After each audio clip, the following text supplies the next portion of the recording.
చంద్రశేఖర్ రాథోడ్ గారిని మాట్లాడవలసిందిగా సవినయంగా రిక్వెస్ట్ చేస్తున్నాం. అట్లీస్ట్ ఇప్పుడైనా మాట్లాడవలసిందిగా కోరుతున్నాం.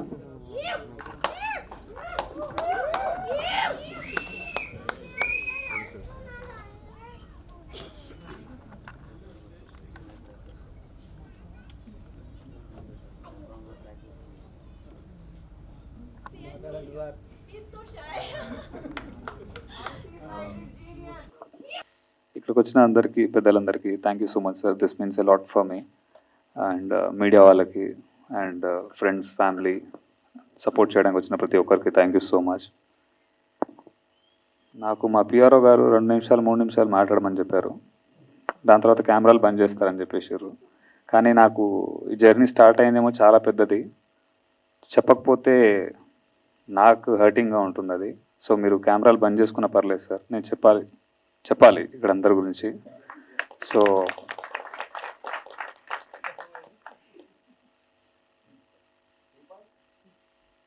పిఆర్ఓ గారు రిక్వెస్ట్ సార్, ఇది కొంచెం లేట్ అవుతుంది, అర్థం చేసుకోండి.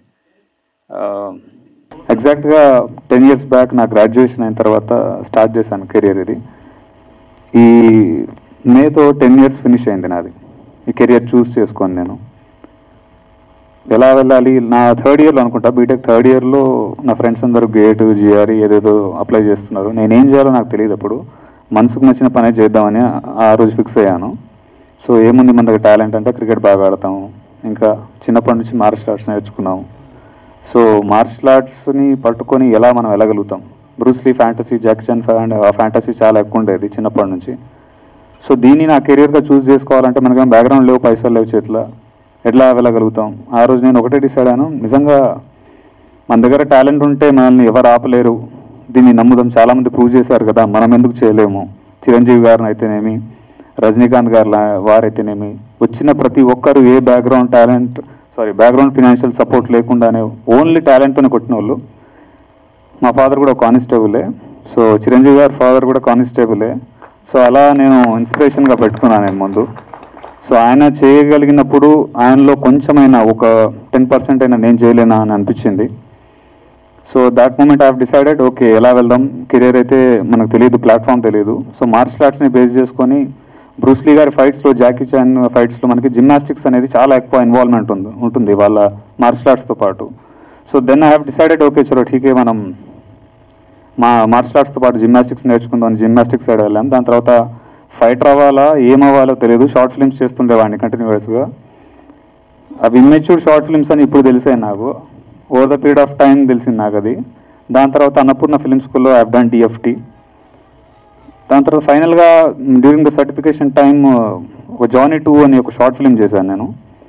అప్పుడు మా ఫ్రెండ్స్ వీళ్ళందరూ యాక్టింగ్ కూడా బాగా చేస్తున్నావు కదా, స్టంట్ కొరియోగ్రాఫ్. ఇప్పుడు దీంట్లో ఎన్ని క్రాఫ్ట్స్ అయితే నేను హ్యాండిల్ చేశానో, ఎగ్జాక్ట్గా 2015లో ఆ షార్ట్ ఫిలింలో అన్ని క్రాఫ్ట్స్ నేను హ్యాండిల్ చేశాను. At that moment I have decided, okay చేయొచ్చు అన్నమాట ఇది. కాకపోతే చాలా ప్రెషర్ ఉంటుంది, ఎందుకంటే పైసలు లేవు కాబట్టి మనమే చేయాల్సి వస్తుంది కొన్నిసార్లు. So in that way I have decided. దాని తర్వాత నేను యాక్టింగ్ నేర్చుకుందామని చెప్పేసి మా గురువుగారు సతీష్ సార్ దగ్గర థియేటర్ ఆర్ట్స్ నేర్చుకున్నాను నేను. దాని మెయిన్ పిల్లర్ దాని వెనకాల ఉన్నది మామిడి హరికృష్ణ అన్న, సారీ సార్. సో అక్కడ నేను ఆల్మోస్ట్ లైక్ 1 year మేము ట్రైన్ అయ్యాము అక్కడ. అప్పటి నుంచి మళ్ళీ మధ్యలో ఒక లీన్ పీరియడ్ వచ్చింది, ఏం చేయాలో తెలీదు. చాలామంది నా షార్ట్ ఫిల్మ్ చూసిన వాళ్ళు కానీ నాతో ట్రావెల్ అయిన వాళ్ళు ఫిల్మ్ చేద్దాం అని చెప్పి హోల్డ్లో పెట్టి, దాని తర్వాత టైం డిలే అవుతుంది తప్పించి వాళ్ళు ముందుకు వెళ్ళట్లేరు, నన్ను వెళ్ళనియట్లేరు. చేతిలో రూపాయి లేదు. ఈరోజు ప్రొడ్యూసర్గా ఏదో చెప్తున్నారు నా గురించి, కానీ నేను ఫోన్ చేస్తే నాకు 1000 రూపాయలు కూడా ఇచ్చేవాళ్ళు లేరు సార్. సో మిరాకిల్స్ హ్యాపెన్ అని ఎప్పుడో విన్నాను నేను. నిజంగా మనం బలంగా కొన్ని అనుకుంటే అవుతుందా లేదా, ట్రై చేద్దాం బలంగా అనుకొని. ఎంత బలంగా అనుకుందామంటే చేతిలో రూపాయి లేకుండా స్టార్ట్ చేసిన ప్రాజెక్ట్ ఇది. 1 రూపాయి కూడా లేదు నా దగ్గర. ఒడ్డున నించొని అది ఈదగలుగుతామా లేదా అని డౌట్ పడడం కంటే ముందు దూకేద్దాం, ఏడికైతే ఆడికైంది తర్వాత చూసుకుందాం అన్నట్టు అంత బ్లైండ్గా దూకాను. But I have calculative risk తీసుకున్నాను దాంట్లో. ఫస్ట్ ఆఫ్ ఆల్ ఒక 1 lakh అరేంజ్ చేసుకున్నాను. దాంతో ఒక టీజర్ కట్ చేద్దాం. ఈ టీజర్ని కనుక బాగా ప్రొజెక్ట్ చేయగలిగితే ఇట్ విల్ అంటే మనకి ఎవరైనా ముందుకు రావచ్చు ప్రొడ్యూసర్స్ అనే పాయింట్ ఆఫ్ వ్యూలో స్టార్ట్ అయింది ఇది. బట్ లేటర్ ఆన్ అది కాస్త మా ఫ్రెండ్స్ అందరు విని టీజర్ ఎందుకు దీన్ని సినిమా చేసేయని అన్నారు. టీజర్కే పైసలు లేవరా నాయన అంటే సినిమాటికి వెళ్ళి చేస్తాం మనం అని. దెన్ చలో ఠీకే అన్నట్టు ఆల్మోస్ట్ లైక్ 2018-19 ఆ టైంలో స్టోరీ డిస్కషన్స్ అవన్నీ చేస్తున్నాము. ఒక మంచి కథలాగా డెవలప్ అయింది. టీజర్ కంటే కథలానే బాగా డెవలప్ అయింది అది. నా ఫ్రెండ్స్ అశోక్, కృష్ణ వీళ్ళందరూ మా Annapurna film school batchmates and they supported me a lot in this. ఎవరు లేకపోయినా కానీ వాళ్ళు నా వెనకాల ఎప్పుడు ఉన్నారు. ఆ టైంలో ఇంకా సరే ఒక 10 లక్షలు పెట్టుకొని స్టార్ట్ చేద్దాం అనుకొని చేతిలో 10 లక్షలే ఉంది సార్. 10 లక్షలతోనే స్టార్ట్ చేశాను సినిమా. 2 days షూట్ చేశాను. ఫస్ట్ డే ఫస్ట్ షాట్ ఈ కాల్ ఫింగర్ ఒకటి బ్రేక్ అయింది. ఆల్మోస్ట్ లైక్ 6 months హోల్డ్లో పెట్టాను. యాక్చువల్గా అందరికీ మా కోఆర్డినేటర్ గారు కూడా ఎవరికి తెలియని రీజన్ ఏంటంటే నాకు ఇంజురీ అయింది కాబట్టి మనోడు బ్రేక్ ఇచ్చాడు అనుకున్నారు, బట్ పైసలు అయిపోయినాయి. ఇప్పుడు అందరి ముందు చెప్తున్నాను, పైసలు లేవు నా దగ్గర. చూద్దామని చెప్పి నేను ఎక్కడ ఎవరి దగ్గర అసిస్టెంట్గా పనిచేయలేదండి. బట్ ఈ 10 years ప్రాసెస్లో టిల్ డే 10 years ప్రాసెస్లో I have done DFT direction course చేసుకోండు, ఎడిటింగ్ నేర్చుకున్నాను, స్టంట్ కొరియోగ్రఫీ మీద కంప్లీట్ గ్రిప్ తెచ్చుకున్నాను. సో ఎవరి దగ్గర చేయలేదు అనకుండా ఒక 100 సినిమాలకి అనుభవం ఎంతైతే రావాలో నేను అండర్ కరెంట్లోనే అది నేర్చుకున్నాను నేను. సో అన్నీ నేనే చేయడానికి ఏదో నా పేర్లే అన్నీ ఉండాలన్నది కాదు దాని వెనకాల రీజన్, పైసలు లేవు అంతే. సో పోస్ట్ ప్రొడక్షన్ అయిన తర్వాత కూడా ఎడిటింగ్ కోసం బయట వాళ్ళని కలుస్తుంటే 5 లక్షలు 6 లక్షలు అన్నారు, మన దగ్గర పైసలు లేవు. సరే షార్ట్ ఫిల్మ్ అప్పుడు ఎడిటింగ్ చేసుకున్నాం కదా, చలో ఠీకే మనమే చేసుకుందాం అన్న పాయింట్ ఆఫ్ వ్యూలో ఎడిటింగ్ స్టార్ట్ అయింది. స్టంట్ కొరియోగ్రఫీ కూడా ఫైట్ మాస్టర్లను పిలిపించి నేను సార్ ఇది సీక్వెన్స్ అనుకుంటే ఇది కాదు సార్ దీన్ని ఇంకెలా చేద్దామని చెప్పి ఆయన ఒక బడ్జెట్ ఇస్తే నాకు దిమ్మ తిరిగిపోయింది. సో మనమే చేద్దాం, పైసలు లేవు. దాని తర్వాత యాక్చువల్లీ యాక్టర్గా వేరే వాళ్ళని పెట్టి ట్రై చేద్దామని అనుకున్నాను నేను, తిరిగాను కూడా కొంతమంది. But the kind of flexibility whatever the martial artist should have అది దొరకదని నాకు అర్థమైంది చాలా మంది దగ్గర తిరిగిన తర్వాత. ఆ ఫ్లెక్సిబిలిటీ, ఆ రిస్క్ టేకింగ్ కానీ వాట్ ఎవర్ ఇట్ ఈస్ అది దొరకదని అర్థమైనప్పుడు చలో మనం ఎలాగో జానీ షార్ట్ ఫిల్మ్లో చేసినాం కదా మనం దీన్ని కూడా వేసుకుందాం భుజాల మీద అన్నట్టు అనుకొని అది కూడా చేయడం జరిగింది. సో ఇది క్లారిఫై ఎందుకు ఇస్తున్నానంటే అన్ని వీడియో చేసిన నేను కూడా ఫీల్డ్లో ఉన్నా కాబట్టి తెలుసు, అన్ని వీడియో చేస్తే వీడికి ఎక్కువ పేరు వస్తుంది అన్న పాయింట్ ఆఫ్ వ్యూలో చాలామంది అలా ప్రొజెక్ట్ చేసుకుంటారు. దానికి రీజన్ ఒకటే, పైసలు లేవు అంతే. Thank you. సో దీన్ని ఫస్ట్ నా ఫ్రెండ్స్ ఇంకా ప్రతి రూపాయి నేను బయట నుండి తీసుకొచ్చినది. నా ఇంట్లో కానీ నేను ఎక్కడ ఒక్క రూపాయి నాది కాదు, ఇది ప్రతి రూపాయి నేను బయట నుండే తీసుకొచ్చిన సార్. సో ప్రొడ్యూసర్ అనే పేరు చాలా పెద్దది. Actually captain of the ship డైరెక్టర్ని చాలామంది అంటారు కానీ ఎంత టాలెంట్ ఉన్నా కానీ పైసలు ఇచ్చేటోళ్ళు లేకపోతే మాత్రం మనం ఆడే కూర్చోవాల్సి వస్తుంది. చాలామందిని చూస్తున్నా, నా ఫ్రెండ్స్ కూడా స్ట్రగుల్ అయ్యేవాళ్ళు. ఒక రైట్ ప్రొడ్యూసర్ కోసం కానీ మన కథని పిచ్ చేయడానికి కానీ ఖచ్చితంగా ఒక ఫినాన్షియల్ ప్రొడ్యూసరే కావాల్సి వస్తుంది. సో నాకు ఇచ్చిన ప్రతి రూపాయిని నేను ఏ ధైర్యంతో వాళ్ళు ఇచ్చారో నాకు తెలియదు కానీ నేను మాత్రం వడ్డీతో సహా తిరిగిస్తానని మాత్రం ప్రామిస్ చేసి తీసుకున్నాను. అది ప్రతి రూపాయి నాకు అది భయం పట్టేది, బాధ్యతతోటి నిద్రపోని. నేను till date almost like sorry sir చెప్పేస్తున్నా, కరోనా బిఫోర్ స్టార్ట్ చేసిన ప్రాజెక్ట్ ఇది, ఇప్పటిది కాదు. 4.5 years అవుతుంది స్టార్ట్ చేసి. ప్రతి పైసా నేను అరేంజ్ చేసుకున్న ప్రతిసారి బ్రేక్ ఇచ్చుకుంటా. అంటే ప్రాజెక్ట్ డిలే కావడానికి అదొకటే రీజన్, డబ్బులు అరేంజ్ చేసుకోవడానికి నాకు టైం పట్టింది. కానీ ఎవరు రాక సినిమా ఫినిష్ అయిపోయి 4 ఏళ్ల కింద సినిమా ఏం ఫినిష్ కాలే, రీసెంట్గా అయింది. సో ఇన్ దాట్ వే ప్రతి రూపాయి నాకు నిద్రపోనీయకుండా చేసింది ఎవ్రీథింగ్. ఒక్కరోజు కూడా ప్రాపర్గా పడుకున్న సందర్భం కూడా లేదు. లాస్ట్ 3 days నుంచి కూడా మేము వర్క్ చేస్తూనే ఉన్నాను. మా డిస్ట్రిబ్యూటర్ గారు నాకు నిన్న నైట్ తిట్టిండు బాగా, 3 రోజులు అయితే నువ్వు పడుకోక వెళ్ళి ఈరోజు రెస్ట్ తీసుకొచ్చేందుకు నేను చూసుకుంటా పనులని అన్నాడు. రాదు సార్ అది నాకు, ఈ పని ఉంటే ఈ బ్రెయిన్ అంతా పనిచేస్తూనే ఉంటుంది. సో మా పాషా భయ్య ఆయన గురించి కూడా చెప్పాలి. సో మామిడియార్ కృష్ణ గారికి సినిమా అయిపోయిన తర్వాత నేను కష్టపడి చేసుకున్నాం, చాలా రకాలుగా కింద పడి పైన పడి చేసుకున్నాం, పైసలు అవి అరేంజ్ చేసి చేసుకున్నాం. దాని తర్వాత దీన్ని ఎలా ముందుకు తీసుకెళ్ళాలి. ఫస్ట్ సినిమా స్టార్ట్ చేసేటప్పుడేమో చాలా మంచి ప్రాజెక్ట్ చేద్దాం, ఎవడో ఒకటి రాకపోతాడా అన్న పాయింట్ ఆఫ్ వ్యూలో ఉండే, కానీ ఎవరు రాలే.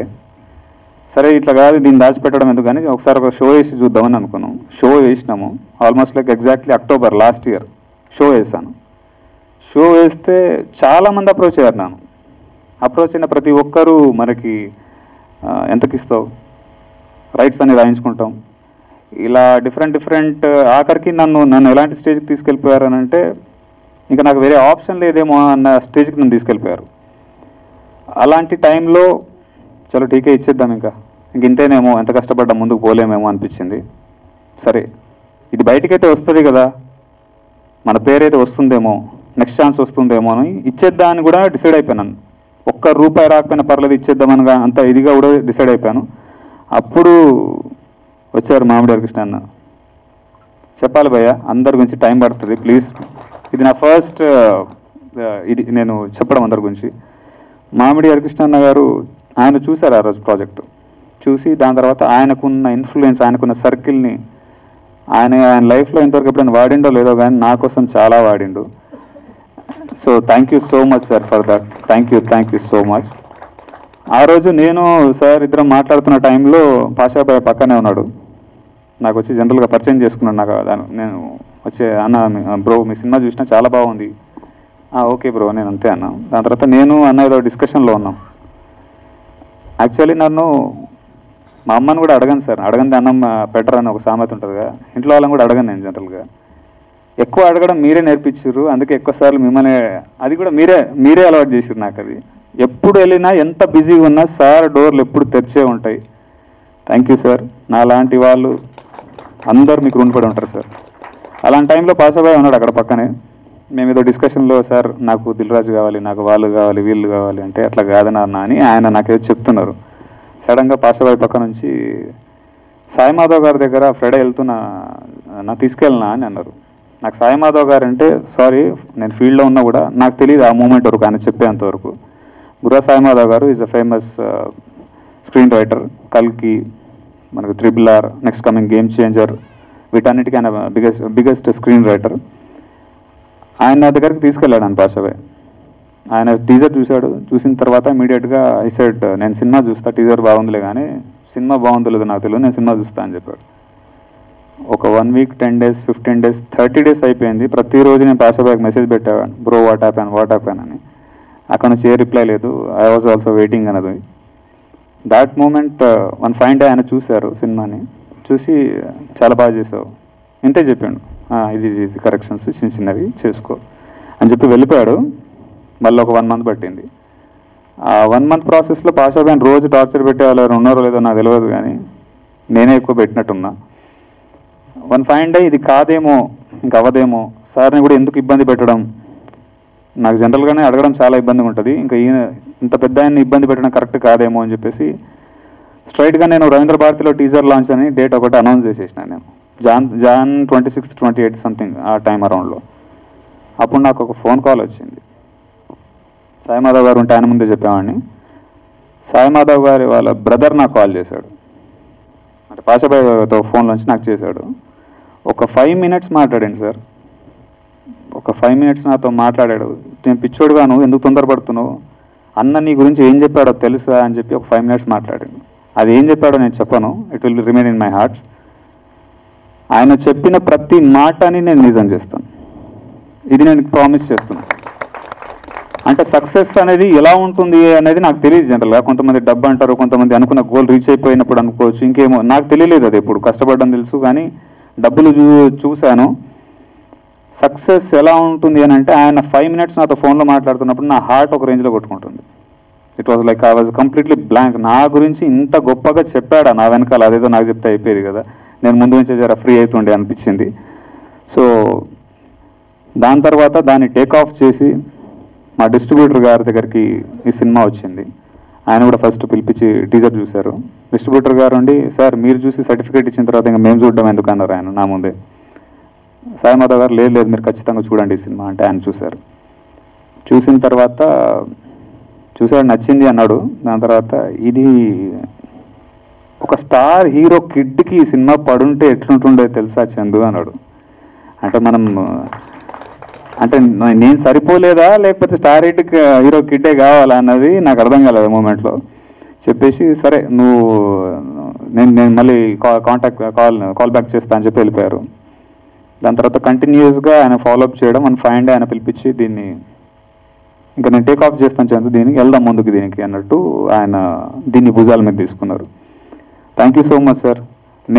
నన్ను కంప్లీట్గా రైట్స్ అన్నీ రాసిచ్చేయి, ₹1 నీకు రాదు అని అంటే కూడా నేను దాన్ని కూడా తెగించి కూర్చున్నా.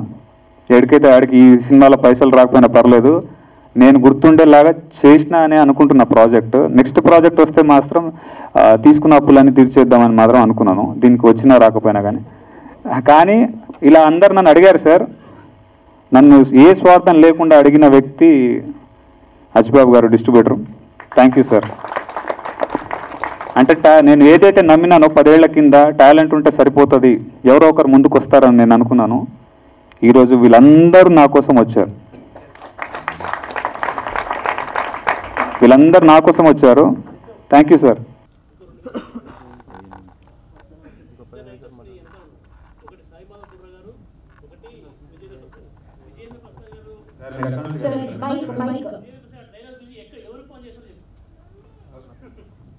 సార్ కొంచెం అటు ఇటు మాట్లాడుతున్నా, ఫస్ట్ టైం మాట్లాడుతున్నా, ఏమనుకోకండి. పాషాభయ్య నేను ఈ కంప్లీట్ సినిమా ప్రాజెక్ట్ రెడీ అవుతున్న టైంలో, సారీ ఈ లీన్ పీరియడ్ లాస్ట్ 6-7 మంత్స్ నుంచి నాకు గర్ల్ ఫ్రెండ్ లేదు, కానీ ఎప్పుడూ గంట సేపు ఫోన్లో మాట్లాడతారు నాతోటి. మాట్లాడిన ప్రతిసారి చందు ఒక్కడివే ఉన్నావా అని అడిగేటోడు నన్ను. నాకు అర్థం కాకపోయేది, ఎందుకు నన్ను అడుగుతున్నాడు ఇట్లా ప్రతిసారి, ఒక్కడివే ఉండకు అనేటోడు. ఎందుకు చెప్తున్నాడు ఈ మనిషి అంటే, దాని తర్వాత మన ఫైండ్ నాకు అర్థమైంది ఏంటంటే, ఇంత స్ట్రెస్లో ఎక్కడైనా వీక్ మూమెంట్లో నేను ఏమైనా చేసుకుంటానేమైనా భయం ఆయనకు ఉందని నాకు అర్థమైంది. లాస్ట్ 4.5 years ప్రాజెక్ట్లో చూశాడు నన్ను, చాలా దగ్గర నుంచి చూశాడు. ఫినాన్షియల్ ప్రాబ్లమ్స్ అన్నీ చూశాడు. నాకు ఎన్ని ఫోన్ కాల్స్ వస్తున్నాయి, ఎంతమంది అప్పులలో ఫోన్లు చేస్తున్నారు కూడా ఆయనకు అర్థమైంది. ఎక్కడైనా వీక్ మూమెంట్లో వీడైనా చేసుకుంటాడా అనే భయంతో ప్రతిరోజు వాంటెడ్లీ నన్ను కలిసేవాడు. వాంటెడ్లీ నాతోటి ఫోన్లో గంటలు మాట్లాడేవాడు. భయ్యా ఒక్కటి చెప్తా, నేను మీకు చెప్పలేదు, మీరు ప్రతిసారి అట్లా అడుగుతున్నప్పుడు నేను కూడా ఎప్పుడు ఓపెన్ అప్ అవ్వలేదు. అలాంటి వీక్ మూమెంట్స్ రాదు. ఎందుకు రాదు నాకు అని అంటే, తీసుకున్న ప్రతి రూపాయి నేను ఇవ్వాలి, అది తప్పించుకోను. నేను కష్టం వచ్చింది కదా అని భయపడి అయితే పారిపోను. అంటే జనరల్గా నేను బిలీవ్ చేసేది ఏంటంటే, యుద్ధం మొదలుపెట్టాక భయపడి మధ్యలో పారిపోయాడు వీరుడు కాదని చిన్నప్పుడు ఎప్పుడో విన్నా. 10 ఏళ్ల కింద మొదలు పెట్టుకున్న ఈ యుద్ధాన్ని, ఎవరితో కాదు నాతో నాకు జరిగే యుద్ధాన్ని అట్ ఎనీ కాస్ట్ దాన్ని ఫినిష్ చేస్తా. తీసుకున్న ప్రతి రూపాయినే తిరిగి ఇవ్వాలి. ఈ బాధ్యత, ఈ భయం నా దగ్గర ఉన్నప్పుడు నాకు అలాంటి నెగిటివ్ థాట్స్ కానీ week thoughts Rao. But thank you so much bro for showing so much care for me. And రీసెంట్గా నేను నా డిస్ట్రిబ్యూటర్ మీద కూడా చాలాసార్లు నేను అరిచినట్టున్నాను. నేను రీసెంట్గా నా ఫ్రస్ట్రేషన్ కూడా చూపించాను, కానీ ఆయన భరించిండు. చాలా చేసుకోపోని సినిమాను అని అంటాడేమో అని అనుకున్నాను.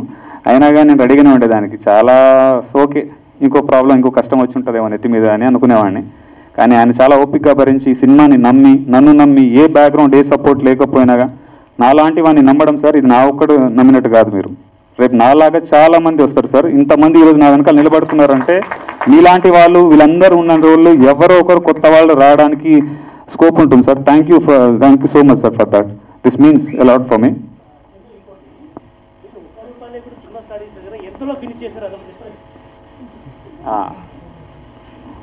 ₹1 లేకుండా స్టార్ట్ చేశాను కదా, నాకు 2.5 crores దాటింది సినిమా.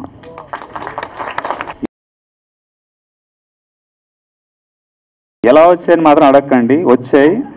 పైసలు అయిపోయిన ప్రతిసారి నాకు అర్థం కాలేదు సార్. నేను నిజంగా జనరల్గా దేవుడిని మొక్కను ఎక్కువ, కష్టాన్ని నమ్ముదాం, పనే దేవుడు అన్నది నేను బిలీవ్ చేస్తాను ఎప్పుడు. అలా ప్రతిసారి డబ్బులు అయిపోయిన ప్రతిసారి ఒక లీన్ పీరియడ్ వచ్చేది నాకు. మళ్ళీ ఏదో రూపంగా డబ్బు వచ్చేది, ఎలా వచ్చేదో కూడా తెలియదు సార్, వచ్చేది. సో అలా ఎవ్రీ షెడ్యూల్కి ఒకసారి డబ్బులు అలా కోపప్ చేసుకుంటూ జరిగింది. అది ఎలా జరిగింది అని అంటే, దేవుడిచ్చిండా లేకపోతే మా మమ్మీ డాడీ పుణ్యమా ఏందో తెలియదు, కానీ వచ్చేవి పైసలు ఈ రోజుకి. అండ్ ఫైనల్లీ ఈ ప్రాజెక్ట్ని టేక్ ఆఫ్ చేసిన తర్వాత నుండి ఇంకా రీసెంట్గా విజేంద్ర ప్రసాద్ గారిని కలిసాము. మామిడి అన్న ఫోన్ చేసి ఒకసారి ఇలా వస్తారు, యాక్చువల్లీ ఆయన రావాల్సింది, ఆయన సడన్గా వేరే ప్రోగ్రామ్ ఉండి ఆయన రాలేకపోయాడు. సో వాళ్ళని పంపించండి ఒకసారి, నేను మాట్లాడతాను, చూస్తాను అని చెప్పి బెస్ట్ విషెస్ చెప్తాను, పిలిపి అంటే నేను వెళ్ళాను మేమందరం కలిసి. ఆయనకు జస్ట్ మా ఇంటెన్షన్ ఏంటంటే పోస్టర్ లాంచ్ చేసి ఒక చిన్న బైట్ తీసుకొని వచ్చేద్దామని అనుకున్నాము. సో అలానే పనిలో పని ఒక టీజర్ చూపిద్దాం అన్నట్టు టీజర్ చూశాడు ఆయన. టీజర్ చూసి ఇక్కడ కాదు నేను బిగ్ స్క్రీన్లో చూస్తాను అన్నాడు. సో ఆ బిగ్ స్క్రీన్లోనేమో పెన్ డ్రైవ్ కనెక్ట్ అవ్వట్లేదు, ఇంకో టీవీ అన్నాడు, అది కనెక్ట్ అవ్వట్లేదు, ఇంకో టీవీ అన్నాడు, అది కనెక్ట్ అవ్వలేదు. లాస్ట్కు దాంట్లో కనెక్ట్ అయింది మొత్తానికి. చూసి దాని తర్వాత పోస్టర్ లాంచ్ అయింది. నాకు పాజిటివ్ వైబ్, ఒక మనిషికి ఆరా ఉంటుందని సంగతి మనం వింటూ ఉంటాం జనరల్గా. ఆయన నా పక్కన ఇలా నించున్నాడు సార్. నేను అక్కడ వెళ్ళిన పని మర్చిపోయాను యాక్చువల్గా. ఆయన నన్ను ఇలా చేయి పట్టుకొని ఇలా ఇలా ఇలా తిప్పుతున్నాడు. దేనికి తిప్పుతున్నాడు ఈ మనిషి అని నేను అనుకుంటున్నా. హగ్ చేసుకున్నాడు. హగ్ చేసుకున్నప్పుడు హగ్ చేసుకున్న కొద్దిసేపు ఆల్మోస్ట్ లైక్ ఒక 10-15-20 సెకండ్స్ చాలా చాలా చాలా చాలా బ్రైట్ ఫ్యూచర్ ఉంది నాన్న నీకు అన్నాడు. అంత పెద్ద రాజమౌళి వాళ్ళ ఫాదర్ మనల్ని ఆయన దగ్గర వెళ్ళి నిల్చోవడమే మనకి అసలు జరుగుతుందా లేదా అని అనుకున్నాను. ఆయన బలవంతంగా హగ్ చేసుకున్నప్పుడు ఆ ఫీలింగ్ ఎక్స్ప్రెస్ చేయలేము. అండ్ దట్ మూమెంట్ ఆయన ఒకటి అడిగాడు, దిల్ రాజుని చూశాడు ఈ సినిమా, కలిసారా అన్నాడు. సార్ 1.5 year నుంచి ట్రై చేస్తున్నాను సార్ దిల్ రాజు గారిని కలవడానికి, మా లాంటి వాళ్ళు పోలేం సార్ ఆ దరిదాపుల్లో అని నేను చెప్పాను. ఒక్క నిమిషం అని చెప్పి దిల్ రాజు గారికి ఫోన్ చేసి ఇలా ఒక టీజర్ చూశాను, చాలా చాలా బాగుంది, మీరు చూడాలి, మీ నెంబర్ ఇస్తున్నాను, మిమ్మల్ని వచ్చి కలుస్తారంటే ఆయన ముందు నుంచి ఓకే సార్ అన్నాడు. అంటే దిల్ రాజు నిజంగానే ఫోన్ చేసిండా ఏదో ఏంది నిజమా కాదా అని అనుకున్నాను. Very next day Dil Raju గారిని కలవడం జరిగింది. దిల్ రాజు గారు నా సినిమా చేసినా చేయకపోయినా ఓకే, అది మ్యాటర్ కాదు నాకు. కానీ 1.5 year నుంచి నేను ఆయన్ని కలవడానికి ఎన్నో ప్రయత్నాలు చేసి లాస్ట్కి ఇంక ఇది అయితలేదు అని చెప్పి వదిలేసిన. నేను ఇంకా అవ్వదు, ఇది మనలాంటి వాళ్ళు పోలేమేమో, సరే మనకు పేరు వచ్చిన తర్వాత వెళ్ళొచ్చేమో దిల్ రాజు గారి దగ్గరికి అని అనుకున్నాను. బట్ ఆ మూమెంట్ ఆయనకు చెప్పాను, సార్ మిమ్మల్ని కలవడానికి 1.5 year నుంచి ట్రై చేస్తున్నాను అండ్ ఫైనలీ ఇది జరిగింది సార్, థ్యాంక్ యూ సార్ ఇంతవరకు అయితే అని చెప్పాను. నేను సినిమా గురించి కొంచెం మాట్లాడమని నాకు టీచర్ చాలా బాగా నచ్చింది. దాని తర్వాత he was busy in some other projects. And మళ్ళీ మాకు మీటింగ్ ఉంది, వాళ్ళ టీంతో సినిమా చూసే మీటింగ్ ఉంది. దాని తర్వాత అక్కడ నుంచి ఓటీటీ బిజినెస్ అయిందా నాన్న అని అడిగారు విజేంద్ర ప్రసాద్ గారు. లేదు సార్ అవ్వలేదు, ప్లాన్ చేస్తున్నాం ఆఫ్టర్ ద రిలీజ్ అంటే మళ్ళీ ఎవరికో ఫోన్ చేశారు. ఇమీడియట్గా అక్కడ నుంచి కూడా చాలా పాజిటివ్ రెస్పాన్స్ వచ్చింది. సో విజేంద్ర ప్రసాద్ గారికి నిజంగా my heart felt thank you so much sir, this means a lot for me. ఆయన చూశారు, దిల్ రాజు గారు చూశారు, రేపు రాజమౌళి గారు కూడా చూస్తాడు నా టీజర్ని. అండ్ మీ అందరికీ ఒకటి అనౌన్స్ చేయాల్సింది ఏంటంటే టుమారో కల్కి ఫిల్మ్తో పాటు మన టీజర్ కొన్ని థియేటర్స్లో వస్తుంది. సో కల్కి 1000 crores మార్క్ హిట్ చేయాలన్నది నేను మనస్ఫూర్తిగా కోరుకుంటాను. సినిమా భారీ హిట్ అవ్వాలి. This is our film. Hollywood రేంజ్లో మన డైరెక్టర్ నాగశ్విన్ గారు కానీ హోల్ టీమ్ అందరు ట్రై చేశారు. ఆ సినిమా పెద్ద బ్లాక్ బస్టర్ అవ్వాలని మనస్ఫూర్తిగా కోరుకుంటాను. అట్ ద సేమ్ టైం మన టీజర్ని కూడా మీరు దాంతోపాటు చూడాలి అని అందరినీ కోరుకుంటున్నాను. And finally thank you so much sir, మీ అందరు టైం తీసుకున్నాను. Thank you sir, thank you so much.